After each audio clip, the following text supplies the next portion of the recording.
വിഭേദകാനുപാത നിയമം ഒരു ചിത്രത്തിന്റെ സഹായത്തിൽ പ്രതിപാദിക്കുക. State the law of variable portions with the help of diagram. എക്സാമിന് 8 മാർക്കും ചോദ്യം വരുന്ന ഭാഗമാണിത്. നമുക്ക് എക്സാമിന് 8 മാർക്ക് ചോദ്യം വരുന്നത് X1 ടി പിയും തരും. എന്നിട്ട് നമ്മളോട് AP MP കണ്ടെത്താൻ വേണ്ടിയും അതിന് ചിത്രം വരയ്ക്കാൻ വേണ്ടിയും അതിന് 3 സ്റ്റേജസ് വിവരിക്കാൻ വേണ്ടിയുമാണ് തരാറുള്ളത്. അപ്പം എങ്ങനെയാണിത് ചെയ്യുന്നത് നമുക്ക് നോക്കാം. ഇവിടെ തന്നിട്ടുള്ള ക്വസ്റ്റൻ ആയിരിക്കണം നമ്മൾ ആദ്യം ചെയ്യേണ്ടത്. ബാക്കി നമ്മൾ മുമ്പുള്ള വീഡിയോസ് ഒരുപാട് ചെയ്തിട്ടുണ്ട്. അത് നോക്കിക്കഴിഞ്ഞാൽ നിങ്ങൾക്ക് കൂടുതലായിട്ട് മനസ്സിലാകും. ഇവിടെ തന്നിട്ടുള്ളത് എന്താണ് വിഭേദകാനുപാത നിയമം അഥവാ ലോ ഓഫ് വേരിയബിൾ പ്രൊപ്പോർഷൻ എന്താണെന്ന് നമ്മൾ എഴുതണം. ഒരു ചിത്രം വരച്ച് വിശദീകരിക്കാൻ വേണ്ടിയാണ് പറഞ്ഞിട്ടുള്ളത്. The law of variable proportions explains the effect of change in total output when one variable input is changed and other inputs R kept constant. അതായത് ലോ ഓഫ് വേരിയബിൾ പ്രൊപ്പോർഷൻ പറയുന്നത് മറ്റ് നിവേശങ്ങൾ സ്ഥിരമാക്കി നിലനിർത്തിക്കൊണ്ട് ഒരു നിവേശത്തിൻ്റെ, അതായത് 2 ഇൻപുട്ട് അല്ലെങ്കിൽ 2 നിവേശങ്ങൾ നമ്മൾ പറഞ്ഞിട്ടുണ്ട്, X1 X2, ഒരു നിവേശത്തിൻ്റെ അളവിൽ മാത്രം വർധന വരുത്തിക്കൊണ്ടിരുന്നാൽ ഒരു നിശ്ചിത ഘട്ടം കഴിയുമ്പോൾ സീമാന്ത ഉൽപ്പന്നം അഥവാ മാർജിനൽ പ്രൊഡക്റ്റ് കുറയാൻ തുടങ്ങുന്നു. ഇതിനെ അപജയ സീമാന്ത ഉൽപ്പന്ന നിയമം അല്ലെങ്കിൽ വിഭേദകാനുപാത നിയമം എന്ന് പറയും. മാർജിനൽ റേറ്റ് ഓഫ് പ്രൊഡക്റ്റ് അല്ലെങ്കിൽ എന്താണ് the law of diminishing marginal rate of product അല്ലെങ്കിൽ ലോ ഓഫ് വേരിയബിൾ പ്രൊപ്പോർഷൻ എന്ന് പറയും. സ്ഥിര ഉൽപാദന ഘടകങ്ങളോട് വിഭേദക ഉൽപാദന ഘടകത്തിന്, സ്ഥിര ഉൽപാദന ഘടകങ്ങൾ എന്ന് പറഞ്ഞാൽ നമ്മൾ പഠിച്ചിട്ടുണ്ട്. സ്ഥിര ഘടകങ്ങൾ എന്ന് പറഞ്ഞു കഴിഞ്ഞാൽ എന്താണ്, ഇവിടെ ഉൽപാദനത്തിൻ്റെ എത്ര അളവ് വർദ്ധിച്ചാൽ പോലും അവിടെ ഒരു ഇൻപുട്ട് സ്ഥിരമായിട്ട് നിൽക്കുകയാണ്. അതിൽ നമുക്ക് മാറ്റം വരുത്താൻ സാധിക്കില്ല. നമ്മൾ വേരിയബിൾ ഇൻപുട്ടും ഫിക്സഡ് ഇൻപുട്ടും പഠിച്ചിട്ടുണ്ട്. ഒരു ഉൽപാദനത്തെ സഹായിക്കുന്ന ഘടകങ്ങളൊക്കെ നമ്മൾ ഇൻപുട്ടുകൾ എന്ന് വിളിക്കും. എന്നാൽ കുറഞ്ഞ കാലം കൊണ്ട് മാറ്റത്തിന് വിധേയമാകുന്നുണ്ട്, കുറഞ്ഞ കാലം കൊണ്ട് മാറ്റത്തിന് വിധേയമാക്കാത്തുന്നുണ്ട്. ഇവിടെ നമ്മൾ ഷോർട്ട് റൺ പ്രൊഡക്ഷൻ ഫംഗ്ഷൻ, ഹ്രസ്വകാല പ്രൊഡക്ഷൻ ഫംഗ്ഷനെ കുറിച്ചാണ് നമ്മളിവിടെ പഠിക്കുന്നത്. അങ്ങനെ ആകുമ്പോൾ ഹ്രസ്വകാലത്ത് അല്ലെങ്കിൽ ഷോർട്ട് റണ്ണിൽ എന്ന് പറഞ്ഞു കഴിഞ്ഞാൽ എല്ലാ ഇൻപുട്ടിനും മാറ്റം സംഭവിക്കില്ല. ഏതെങ്കിലും ഒരു ഇൻപുട്ടിന് മാത്രം മാറ്റമേ സംഭവിക്കുള്ളൂ. മറ്റൊരു ഇൻപുട്ട് സ്ഥിരമായി നിലനിൽക്കും. ഒരു ഇൻപുട്ട് സ്ഥിരമായി നിലനിർത്തുകയും മറ്റ് ഇൻപുട്ടിൻ്റെ അളവിൽ മാറ്റം സംഭവിക്കുകയും ചെയ്തു കഴിഞ്ഞാൽ ഒരു നിശ്ചിത ഘട്ടം കഴിയുമ്പോൾ മാർജിനൽ റേറ്റ് പ്രൊഡക്റ്റ് അഥവാ MP കുറയാൻ തുടങ്ങുന്നു. TP ആദ്യം ഉയർന്ന നിരക്കിൽ വർദ്ധിക്കും, പിന്നീട് ഒരു നിശ്ചിത ഘട്ടം കഴിയുമ്പോൾ കുറയാൻ തുടങ്ങുന്നു. അതുപോലെ AP ഒരു നിശ്ചിത ഘട്ടം വരെ വർദ്ധിക്കുകയും പിന്നീട് കുറയാനും തുടങ്ങുന്നു. ഇതാണ് ലോ ഓഫ് വേരിയബിൾ പ്രൊപ്പോർഷൻ അഥവാ വിഭേദകാനുപാത നിയമം എന്ന് പറഞ്ഞാൽ. ഇനി ഇതിന് ചിത്രം വരയ്ക്കുമ്പോൾ നിങ്ങൾക്ക് കൂടുതലായിട്ട് മനസ്സിലാകും.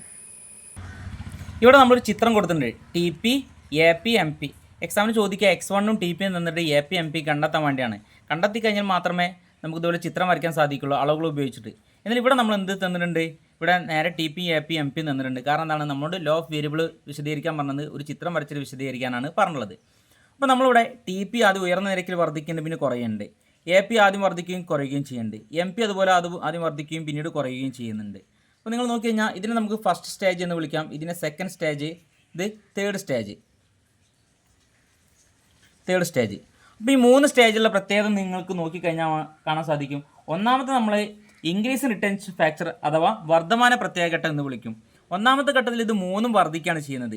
TPയും APയും MPയും വർദ്ധിക്കുന്നുണ്ട്. എന്നാൽ ഒന്നാമത്തെ ഘട്ടത്തിൻ്റെ അവസാനത്തിൽ AP പരമാവധി പോയിന്റിലേക്ക്, മാക്സിമം പോയിന്റിലേക്ക് എത്തുന്നുണ്ട്. APയുടെ ഏറ്റവും ഉയർന്ന പോയിന്റ് ഇവിടെയാണ് കാണിച്ചിരിക്കുന്നത്. എന്നാൽ MP എന്താണ്, അവിടുന്ന് വർദ്ധിക്കുകയും പിന്നീട് കുറയാനും തുടങ്ങിയിട്ടുണ്ട്. ഫസ്റ്റ് സ്റ്റേജിൽ തന്നെ വർദ്ധിക്കുകയും കുറയാനും തുടങ്ങിയിട്ടുണ്ട്. എന്നാൽ TP എന്താണ്, ഇവിടുന്ന് ഉയർന്ന നിരക്കിൽ വർദ്ധിക്കുകയാണ്. രണ്ടാമത്തെ സ്റ്റേജിലേക്ക്, സെക്കൻഡ് സ്റ്റേജിലേക്ക് എത്തുമ്പോൾ TP പിന്നീട് ചെറിയ നിരക്കിൽ വർദ്ധിക്കുകയും രണ്ടാം സ്റ്റേജിന് അവസാനം പോയപ്പോൾ മാക്സിമം പോയിന്റിലേക്ക് എത്തുകയും ചെയ്തിട്ടുണ്ട്. എന്നാൽ AP കുറയാൻ തുടങ്ങുകയാണ് ചെയ്യുന്നത്. MP എന്താണ്, കുറഞ്ഞിട്ട് രണ്ടാമത്തെ സ്റ്റേജ് അല്ലെങ്കിൽ സെക്കൻഡ് സ്റ്റേജ് അവസാനിക്കുമ്പോൾ 0യിലേക്ക് എത്തിയിട്ടുണ്ട്. ഇതിനെ നമ്മൾ എന്താണ് പറയുക, കോൺസ്റ്റന്റ് റിട്ടേൺസ് ടു ഫാക്ടർ അല്ലെങ്കിൽ എന്താണ് ഡിമിനിഷൻ റിട്ടേൺസ് ടു ഫാക്ടർ എന്ന് പറയും.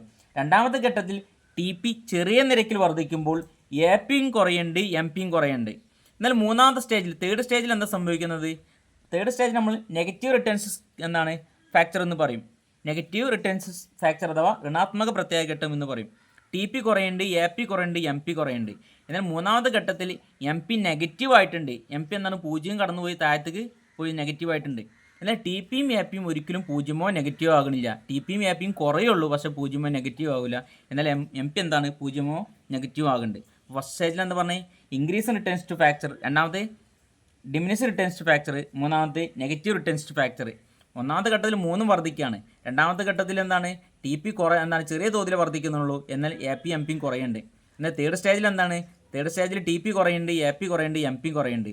ഇന്ന് തേർഡ് സ്റ്റേജിന് സ്റ്റാർട്ടിങ്ങിൽ തന്നെ എന്താണ്, എം പി സീറോ ആയിട്ടുണ്ട്. പിന്നീട് അങ്ങോട്ട് പോകും തോറും എം പി നെഗറ്റീവ് ആവുകയാണ് ചെയ്യുന്നത്. എന്നാൽ എ പിയും ടി പിയും ഒരിക്കലും പൂജ്യമോ നെഗറ്റീവോ ആകുകയില്ല. ഇതാണ് നമ്മളെന്താണ് ഏകദേശം ചിത്രം വരച്ച് എക്സ്പ്ലെയിൻ ചെയ്യാനാണ് പറഞ്ഞുള്ളത്. നിങ്ങൾക്ക് മനസ്സിലായിട്ടുണ്ടാവും. ഒന്നാമത്തതിനെ ഇൻക്രീസ് റിട്ടേൺസ് ഫാക്ടർ അഥവാ വർദ്ധമാന പ്രത്യേക ഘട്ടമെന്നും, രണ്ടാമത്തത് ഡിമിനിഷ് റിട്ടേൺസ് ഫാക്ടർ അഥവാ അപജയ പ്രത്യേക ഘട്ടമെന്നും, മൂന്നാമത്തത് നെഗറ്റീവ് റിട്ടേൺസ് ഫാക്ടർ അഥവാ ഋണാത്മക പ്രത്യേക ഘട്ടമെന്ന് വിളിക്കാവുന്നതാണ്. എക്സാമിന് 8 മാർക്കും ചോദ്യം വരെ ഞാൻ നേരത്തെ പറഞ്ഞിട്ടുണ്ട്. എന്താണ്, X1ഉം ടി പിയും തരും, എന്നിട്ട് എ പിയും എം പിയും കണ്ടെത്താൻ വേണ്ടിയും അതിൻ്റെ എന്താണ് ചിത്രം വരയ്ക്കാനും പിന്നെ അത് 3 എക്സ്പ്ലെയിൻ ചെയ്യാനാണ് പറയുക. ഇവിടെ ഞാൻ ചിത്രം വരച്ചിട്ടുണ്ട്, നിങ്ങൾക്ക് അത് 3 എക്സ്പ്ലെയിൻ ചെയ്ത് പറഞ്ഞു തന്നിട്ടുണ്ട്. പോയിൻ്റൊക്കെ എഴുതിയിട്ടില്ല എന്നുള്ളൂ. പക്ഷേ ഇത് 3ഉം ഞങ്ങൾക്ക് വിശദീകരിച്ച് പറഞ്ഞു തന്നിട്ടുണ്ട്. ക്ലാസ് കേൾക്കുന്ന സമയത്ത് തന്നെ നോട്ട് തയ്യാറാക്കാൻ വേണ്ടി ശ്രമിക്കുക.